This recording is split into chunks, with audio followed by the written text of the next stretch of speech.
You're listening to 15 Minutes, where we feature community leaders sharing what the rest of us should know but likely don't.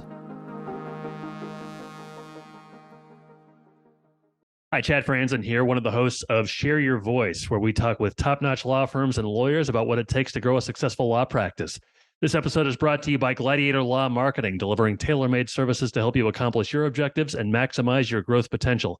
To have a successful marketing campaign and make sure you're getting the best ROI, your firm needs to have a better website and better content. Gladiator Law Marketing uses artificial intelligence, machine learning, and decades of experience to outperform the competition.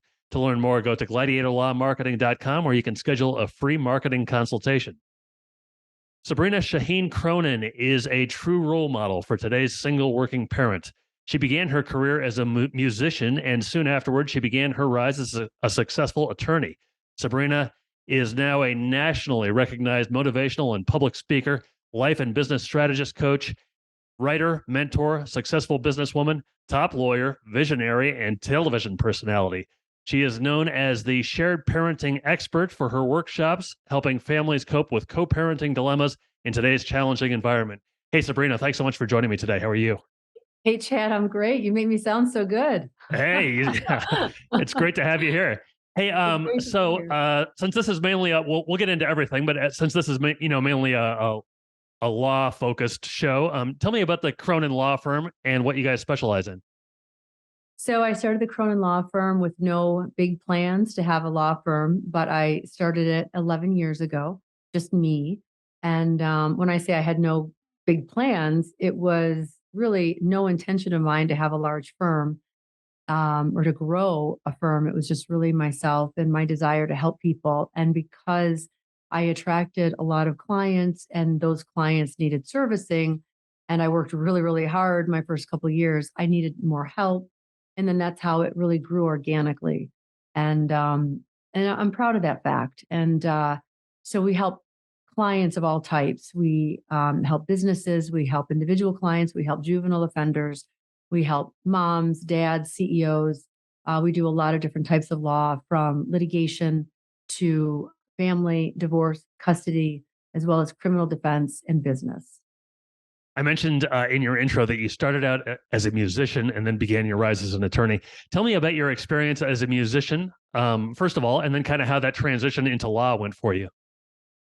So I went to school for music, and I was always a music. I was always in performing. I was a singer, a dancer, actress, and I pursued that in college.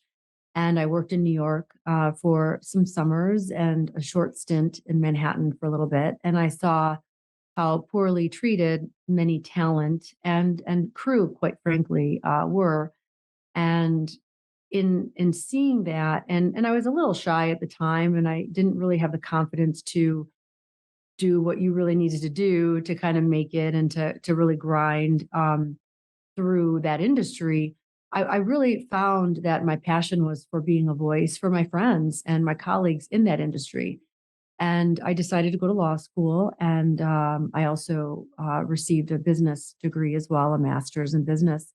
And I really wanted to help people to get the best out of whether it was a contract or their gig or whatever it was, be the voice for those people. And in doing so, I really started empowering myself. And that's really how my legal career took off. I was always doing music, even as an trial attorney, and then assistant prosecuting attorney, and now as an owner of a law firm.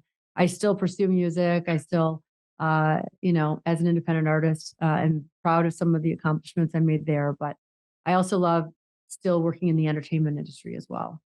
Does training as a musician and becoming more skilled as a musician have any similarities to business school and law school?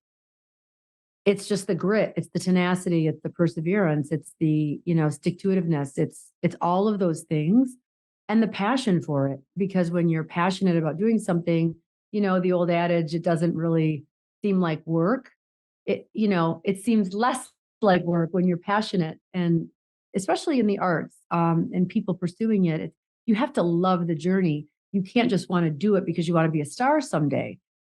Those are the wrong reasons. So like law school, and business school, getting to that end result is tedious, is hard, is, a lot of late nights. So you really have to stay focused as to your why, um, because you love it, because you want to help people and do it for the right reasons. What were the early days of your legal career like? A lot different, working really long hours, proving myself to the bosses, proving myself to the senior, owners of the firm, the partners. Um, it was not as rewarding, I would say, because I didn't have that client interaction. It wasn't that one-on-one. It was more interacting with your bosses to get them to look good. And then as the career unfolded and I was helping to attract more clients and I was having more of a one-on-one direct relationship with those clients, then you start to feel like you're really making an impact in their lives.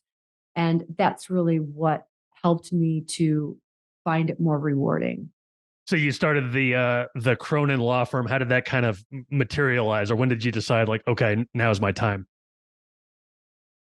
So I was an assistant prosecuting attorney midpoint in my career. Most people start with the prosecutor's office out of law school, but I did it after working over a decade in civil litigation and civil practice.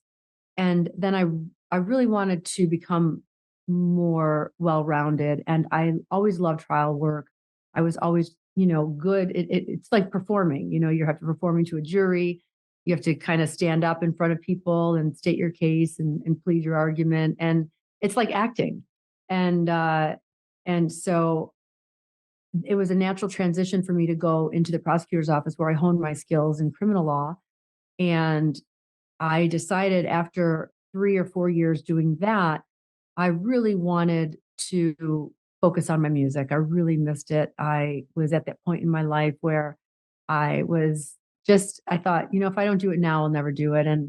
And so I was really performing a lot and I was getting some singles out there and I had, quite a, modicum of success for an independent artist. And um, that was back in '08. And I just wanted to kind of take a step back from the law. I was still practicing law.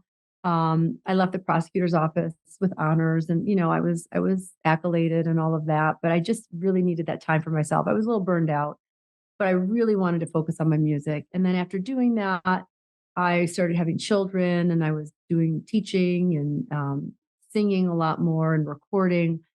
And then once my children were getting a little older, I didn't want to be gone as much, gigging every night. And so that's when my law practice started naturally becoming busier and busier. And then I decided, hey, I can't keep meeting people in Starbucks any longer. I might as well open up some space, hang a shingle. And so I had some friends who were subleasing out of their office space.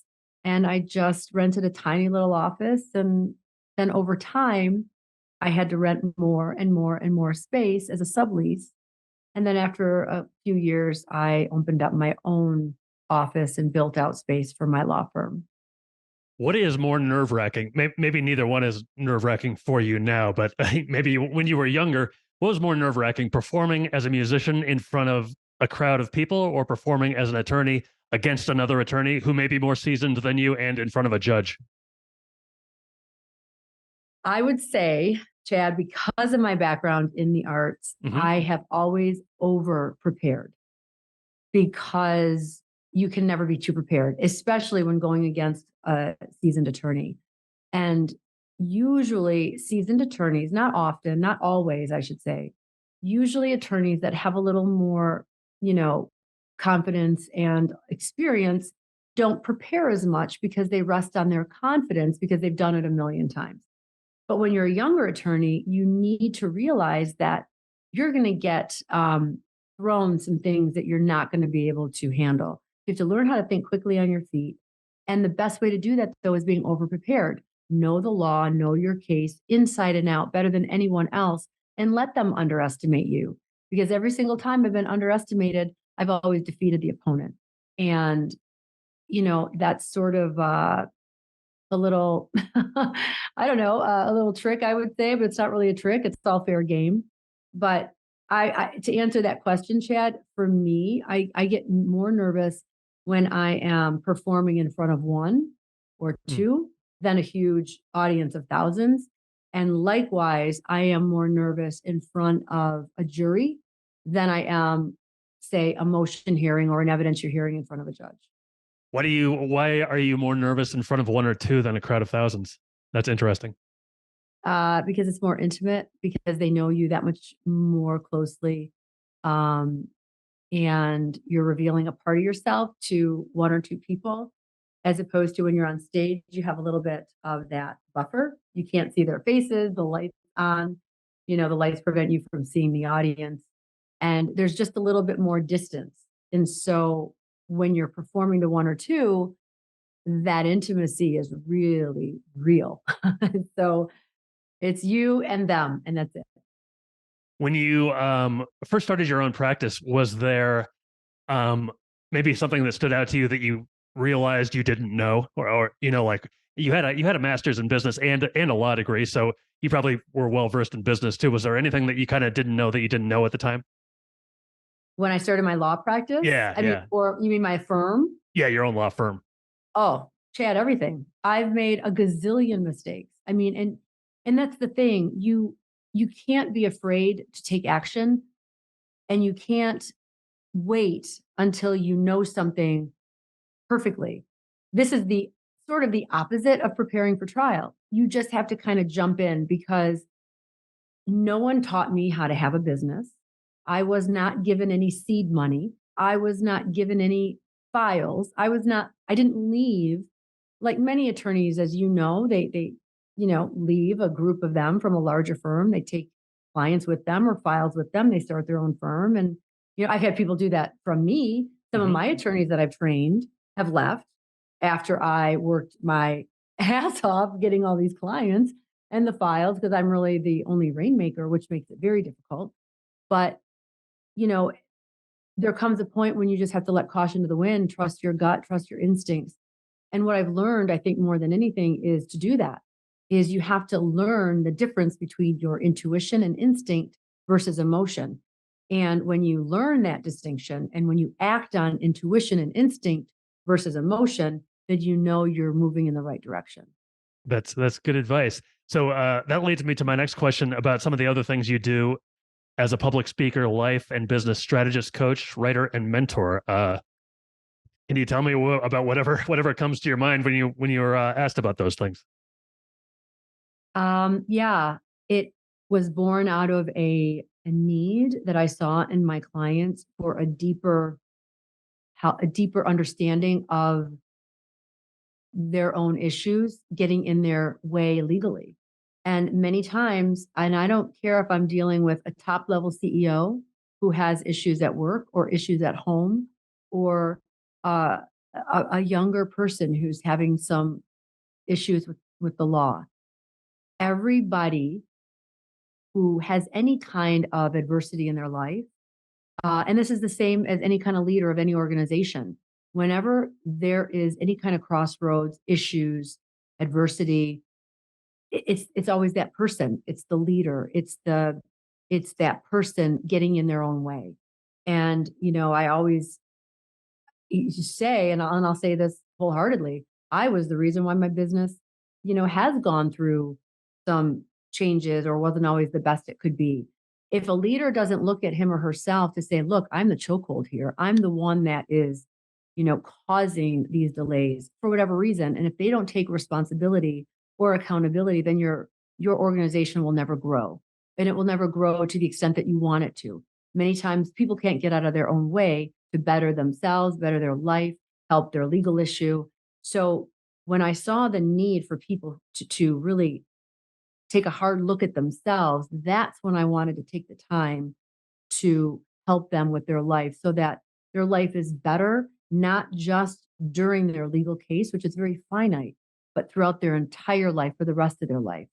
And that's a passion of mine. And I think I'm doing it for others because I did it for myself, because I know that, I had to take accountability and responsibility for a lot of the things in my life. And until I was able to do that, the same patterns would arise, whether it's in your personal life or professional life. And in order to stop that cycle, you really need that strong look within and the motivation to move beyond your limitations. Yeah, that's kind of a hard thing I'm guessing, A, to do, and then B, to even realize that you need to do. What is it? Can you share what led you to that standpoint? Personally, Yeah. uh, because I kept finding myself in similar situations, whether it was mistreatment by others, whether it was employees leaving, whether it was, all of it. What am I doing that makes other people treat me this way? And so when you take a look at yourself, you're like, hey, I got to stop this. Right. And so, and in fact, my very first big event, a big motivational event was with Tony Robbins. And it was a great event. And he kind of opened my eyes to all this. The leaders are the chokeholds of their own company. If you're not performing to the level you want to be, or your company isn't, well, then look at yourself. It's not, yeah, sure, maybe it's those underneath you, but you were the ones that put them there. I'm the one that hired all my people. So what is it?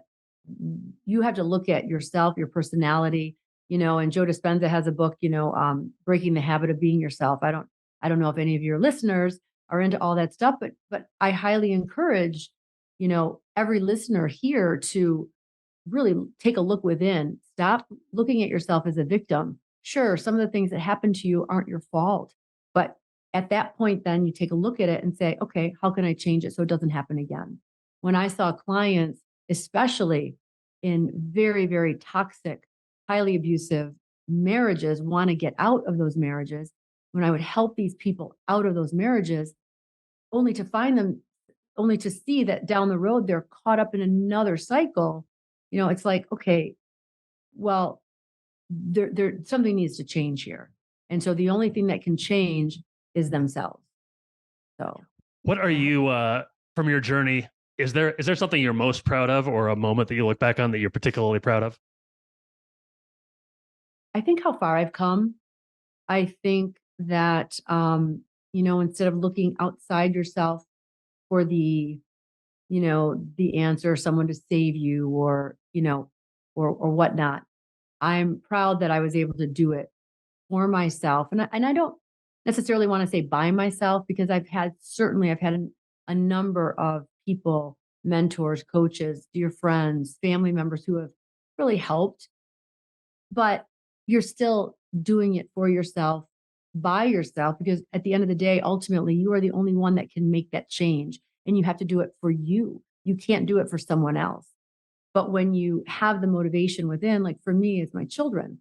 I'm making hard choices, and I don't want to really say sacrifices. It's really just life goals and dreams. But I'm doing a lot of things because I look in their eyes and I say, hey, if I need to do better, I need to do right for them. And if you can have that why, and for me too, it's not just my kids, it's really making an impact in people's lives. And if I can better just one person's life and I know I've helped them, then that's enough for me to keep going. Because I mean, we all know the legal profession is not easy. We have judges to deal with, we have opposing counsel, we have clients, employees, there's a lot thrown at us. Sometimes the law is not on our side. There's always tort reform. There's always lots of issues that we have to deal with. And then we have, people wanting to file grievances and this because they don't want to pay their bill. I mean, we're faced with a lot of things coming at us all the time. And so in navigating these waters, we always have to show up, always show up, but then give yourself grace to, you're going to make a mistake from time to time, and not everything's going to be rosy and not everything's going to be good. But you have to have the belief within yourself that you can handle it no matter what. Once you're there, you make the decision and you move on. And that's another thing, Chad, is learning how to make fast decisions and just go with it. You know, for me, sometimes I take time to really think through things, but then once I've made a decision, I do it. And then, and that's it. And let the chips fall where they may, because you can always pick up and move on from there. Yeah, that sounds good. Thanks so much for that. Hey, I have one more question for you, but first, just tell me how people can find out more about Cronin Law Firm and everything else you have going on. Thank you so much, Chad. Anyone can find me on all social media platforms, croninlawfirm.com, Instagram, Facebook, YouTube. I also have a personal brand, my website, sabrinashaheen.com, where you can find me and I can help coach in non-legal ways. Um, and also legal. I have a niche, Chad, where I can help people through the legal process. I can also help, proactively prevent things from happening. And I can also help empower my clients at the same time they're going through legal crises.